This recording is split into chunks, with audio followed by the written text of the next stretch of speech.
Assalamualaikum warahmatullahi wabarakatuh. Perkenalkan, nama saya Rangga Aditya Rosman. Saya perwakilan dari kelompok satu yang akan mempresentasikan apa yang telah kami diskusikan mengenai tahapan pelaksanaan wawancara.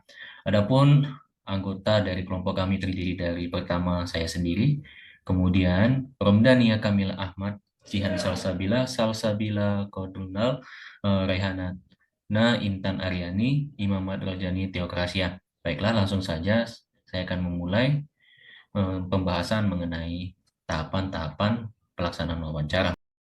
Dalam sebuah wawancara, dalam pelaksanaannya terdapat 3 tahapan. Yang pertama itu adalah tahap pembuka atau opening.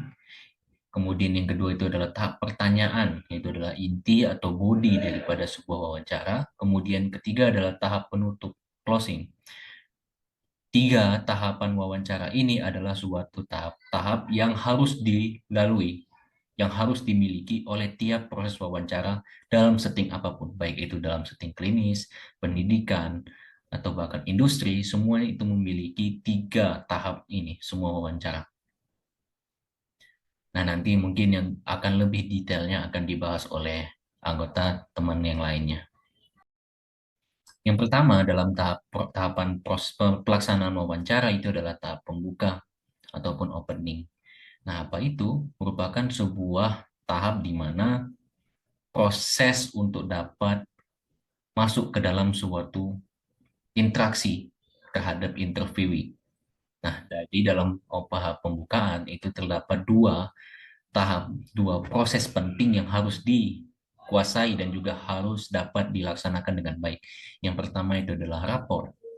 Jadi raport itu adalah suatu proses yang menciptakan itikat baik dan kepercayaan di antara interviewer dan interviewee. Dan ini juga sering dimulai dengan suatu pengenalan diri atau suatu sapaan. Jadi dalam tahap pembukaan yaitu dimulai dengan raport, yaitu adalah bagaimana interviewer itu dapat memberikan sebuah first impression yang baik kepada interviewee. Hal ini berguna, hal ini dapat berdampak kepada keterbukaan interviewee terhadap informasi yang ia miliki kepada interviewer. Tentu untuk mendapatkan informasi yang begitu mendalam dan juga lebih luas mengenai apa yang ingin dicari, maka diperlukan suatu kepercayaan dan juga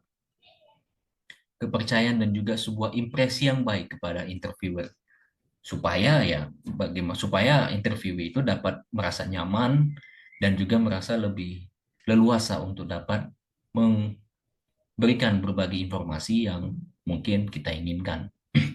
Maka dalam tahap pembukaan itu sangat penting untuk membangun raport yang baik kepada interviewee.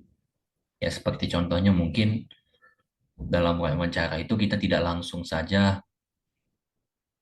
mempertanyakan mengenai informasi, akan tetapi ada semacam basa-basi tertentu yang dimana ya hanya sekedar untuk dapat melemaskan, maksud saya membuat sebuah suasana interaksi yang begitu natural, tidak begitu kaku. Ya, hal ini tentu dapat bermanfaat, dapat berdampak pada kenyamanan daripada interview itu sendiri. Seperti itu. Kemudian yang kedua itu adalah proses orientasi, yaitu adalah penjelasan tujuan lama dan proses wawancara, tanggung jawab organisasi bagaimana informasi akan dan alasan mengapa interview terpilih. Jadi dasarnya proses orientasi dalam tahap pembukaan itu adalah bagaimana interviewer itu akan memberikan tujuan, menjelaskan tujuan mengapa ia melakukan wawancara, mengapa dia dipilih sebagai seorang interviewee, dan mengapa ia menanyakan pertanyaan-pertanyaan tersebut. Intinya tujuan daripada wawancara itu akan dijelaskan di tahap pembukaan. Hal ini agar supaya interviewee itu dapat mendapatkan gambaran akan apa yang ingin dibicarakan, dan juga dapat lebih leluasa untuk dapat memberikan informasi tentang apa dari yang kita ingin tanyakan, seperti itu. Oleh karena itu orientasi ini juga penting ya, penting agar jadi wawancaranya itu terarah terarah terarah terhadap suatu tujuan yang telah kita buat, seperti itu. Jadi tidak perginya kemana-mana, dan juga interviewee itu dapat dapat lebih memahami dan lebih jelas mengenai alur daripada wawancara itu sendiri. Nah, jadi mungkin itu di mana tahap pembukaan atau opening. Jadi bisa dikatakan tahap wawancara yang baik itu dapat berjalan dengan lancar apabila raportnya itu juga baik, raport dan orientasinya baik. Tidak langsung secara kaku untuk menanyakan pertanyaan-pertanyaan untuk menggali informasi secara langsung seperti itu. Karena hasil daripada wawancara yang seperti itu tidak akan optimal, tidak akan maksimal. Karena ada semacam kecanggungan atau bahkan ketakutan bahkan daripada interviewee, dari sang interviewee, sehingga informasi yang seharusnya bisa kita dapatkan itu menjadi tidak mendapat secara maksimal gitu ketika ada variabel-variabel yang mengganggu seperti itu. Oleh karena itu yang dalam wawancara itu baik apabila kita memulainya dengan memberikan impression yang baik. Kemudian memberikan impression yang baik ini sebenarnya juga bisa dilakukan dengan bukan hanya verbal ya, tapi juga dengan non-verbal. Seperti bagaimana kita tidak menunjukkan suatu logat tubuh, gaya tubuh yang menunjukkan dominan atau bahkan semacam otoritas tertentu karena hal itu akan memberikan jarak ya, jarak antara interviewer dengan interviewee, di mana hal itu tentu dapat fatal karena ya dapat menyebabkan interview itu dapat ya seperti ketidaknyamanan dan sebagainya. Gaya bahasa tubuh yang baik seperti dimulai ketika mereka berjabat tangan mungkin ya kan, atau juga dengan bahasa dengan kontak mata yang baik kepada interviewee agar terkesan kita itu sebagai interviewer dapat memberikan fokus kita yang penuh, perhatian yang penuh terhadap apa yang disampaikan oleh interviewee. Kontak mata yang baik itu juga sangat penting. Kemudian juga bahasa tubuh lain seperti ya bagaimana bersandar ke depan dan sebagainya menunjukkan antusiasme kita terhadap apa yang telah disampaikan seperti itu. Nah, jadi dalam pembukaan itulah pentingnya untuk membangun first impression yang baik gitu, dalam raport ya kan? Kemudian juga orientasi menjelaskan tujuan, tidak langsung merta-merta langsung kepada pertanyaan-pertanyaan karena hal itu dapat berdampak pada hasil kualitas informasi yang didapatkan seperti itu. Nanti di bagian akhir video, maksud saya di bagian akhir PowerPoint akan ada suatu pelaksanaan praktek secara langsung agar teman-teman dapat lebih mudah memahami tahapan pelaksanaan yang dalam hal praktisnya, teknisnya, bukan hanya sekedar teori seperti ini. Nanti teman-teman akan lebih memahaminya sendiri ketika melihat proses wawancaranya itu berlangsung. Di mana nanti di bahan pembukaannya itu mereka tidak langsung bertanya mengenai informasi yang ingin ditanyakan, tapi dia memulainya dengan memberikan first impression yang baik. Seperti itu. Baik, saya rasa itu saja dari saya. Mungkin selanjutnya akan dibahas oleh teman yang anggota kelompok kami yang lain. Sekian dari saya. Assalamualaikum warahmatullahi wabarakatuh. Baiklah, saya Raihana Intan akan melanjutkan bagian tahap pertanyaan inti atau body. Dalam wawancara informal, biasanya kita tuh perlu mempersiapkan catatan atau dalam ingatan saja. Sementara pada wawancara formal, kita hanya perlu mempersiapkan suatu pedoman wawancara, misalnya kayak susunan kerangka topik atau subtopik, yang meliputi keseluruhan tujuan dalam melakukan wawancara, supaya semakin terstruktur dan dapat meminimalisir kekurangan informasi karena lupa untuk menanyakan sesuatu yang penting untuk ditanyakan. Tahap penutup atau closing akan dilanjutkan oleh rekan saya. Baiklah, perkenalkan, nama saya Imam Terjani Teokrasia. Di sini saya akan melanjutkan mengenai closing atau tahap penutup. Pada tahap ini biasanya cukup singkat, namun sangat penting untuk kesuksesan dalam berwawancara. Dan juga dalam tahap ini closing sangat efektif, dapat meningkatkan suatu hubungan dan hasil wawancara. Sedangkan closing yang kurang efektif berakibat sebaliknya. Dan ada 3 fungsi utama pada closing, yaitu yang pertama, closing merupakan sinyal berakhirnya suatu proses dalam berwawancara, namun bukan akhir dari hubungan pada saat wawancara. Dan yang kedua, ekspresi. Ekspresi dukungan untuk meningkatkan suatu hubungan dan membawa wawancara pada akhir yang positif. Dan yang ketiga, yang terakhir, yaitu merangkum keseluruhan pada wawancara yang dilakukan. Terima kasih. Apa yang dilakukan jika interview tidak responsif? Yang pertama itu yang harus dilakukan adalah ajukan pertanyaan yang lebih terbuka dan spesifik. Coba untuk mengetahui apa yang membuat subjek itu tidak merasa nyaman dalam menjawab pertanyaan. Yang kedua, perlihatkan empati dan minat, membangun hubungan dan menunjukkan bahwa kita peduli dengan subjek. Yang ketiga itu gunakan bahasa tubuh yang terbuka dan ramah. Jadi ini dapat membantu menenangkan subjek dan membuat subjek merasa lebih nyaman untuk berbicara. Yang keempat itu, jangan memaksa subjek untuk menjawab pertanyaan secara tergesa atau menunjukkan frustasi karena dapat membuat subjek semakin pasif. Yang jangan dilakukan saat interview, yang pertama itu menuduh atau menyalahkan subjek. Yang kedua, jangan memaksa subjek untuk menjawab pertanyaan yang tidak ingin dijawab. Ketiga, mengabaikan ketidakresponsifan subjek. Ini bisa membuat subjek merasa terabaikan atau tidak dihargai. Keempat, memotong wawancara terlalu cepat. Coba untuk membangun hubungan yang lebih baik sehingga subjek merasa lebih nyaman untuk berbicara dengan kita. Baiklah, selanjutnya akan disampaikan oleh teman saya. Selanjutnya ada menghadapi interview yang sulit. Nah, di dalam wawancara itu tidak semua dapat berhasil dengan lancar. Pastinya kita akan menemukan berbagai macam karakteristik yang dimiliki oleh interviewee. Nah, hal itu diperlukan strategi yang khusus untuk menghadapi interviewee sulit tersebut. Nah, ketika dalam wawancara, bersiaplah untuk menghadapi suatu hambatan di saat proses wawancara, sehingga bisa menghadapi interview yang sulit itu dengan cara yang efektif. Jika salah dalam menghadapi interview yang sulit, dalam mengajukan pertanyaan secara tepat dan waktu yang tepat, maka proses wawancara tersebut akan berantakan dan tidak akan berhasil untuk mencapai tujuan yang diinginkan.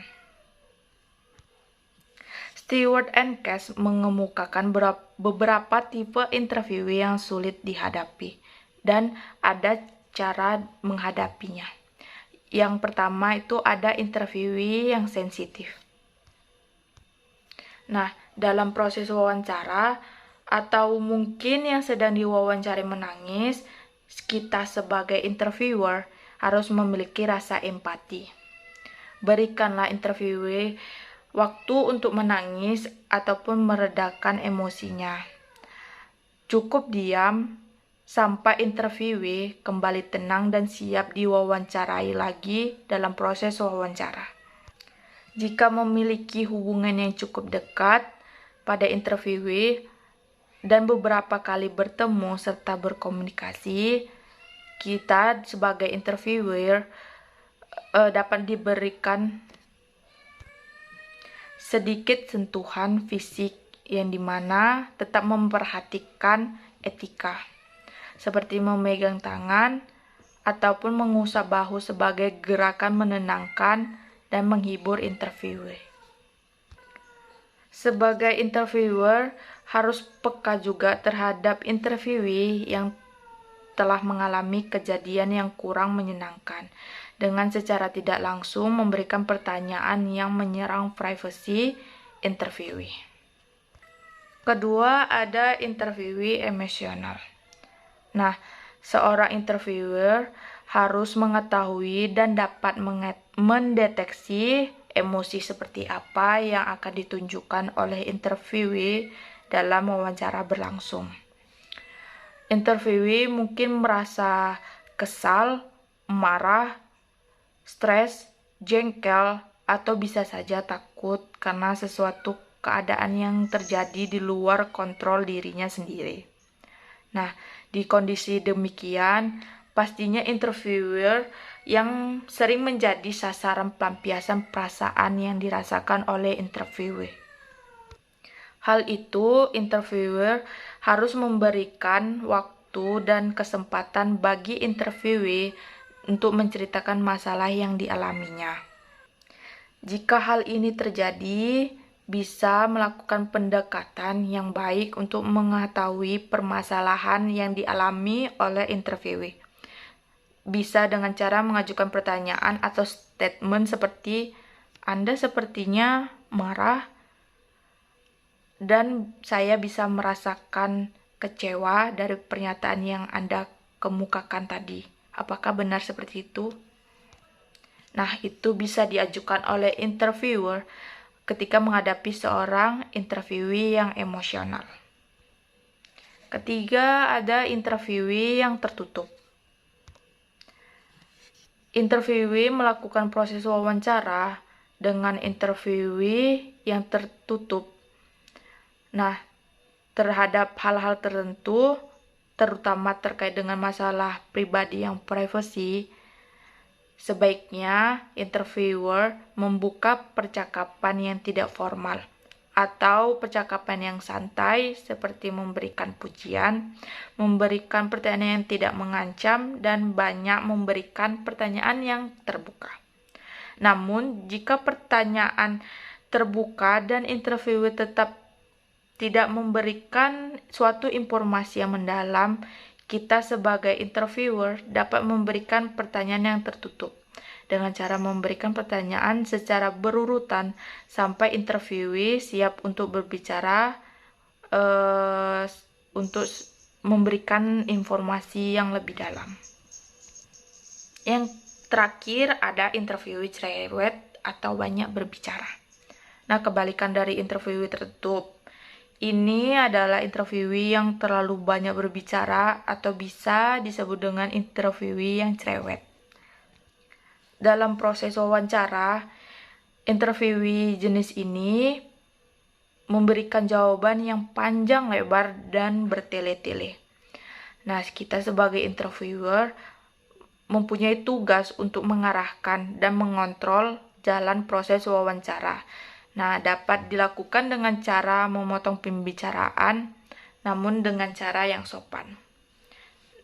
Interviewee bisa mengemukakan dengan seperti, "Saya sangat senang karena Anda dapat menceritakan hal tersebut. Oh iya, bagaimana dengan..."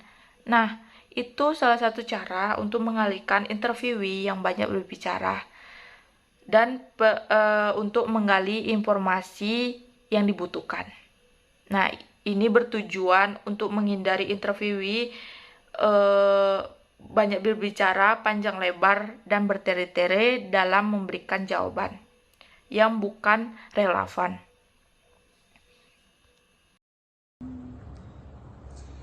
Assalamualaikum, selamat malam. Waalaikumsalam, malam juga Kak.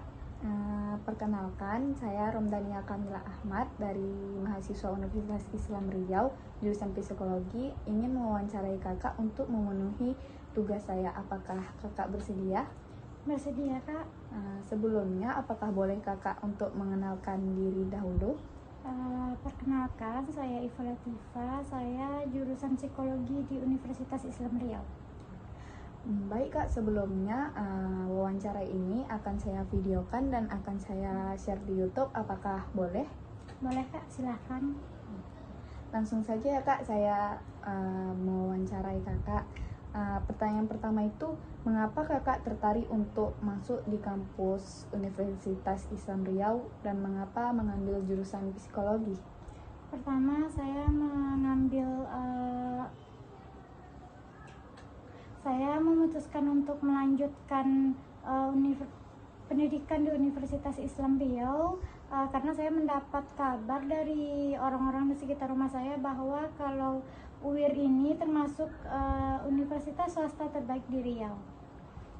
Dan kenapa saya memilih jurusan psikologi? Menurut saya jurusan psikologi ini jurusan yang kece gitu Kak, soalnya kan kita mempelajari tingkah laku orang yang tak tampak gitu Kak, beda sama dokter gitu. Apakah Kakak masuk ke UIR dan memilih jurusan psikologi ada paksaan dari orang sekitar?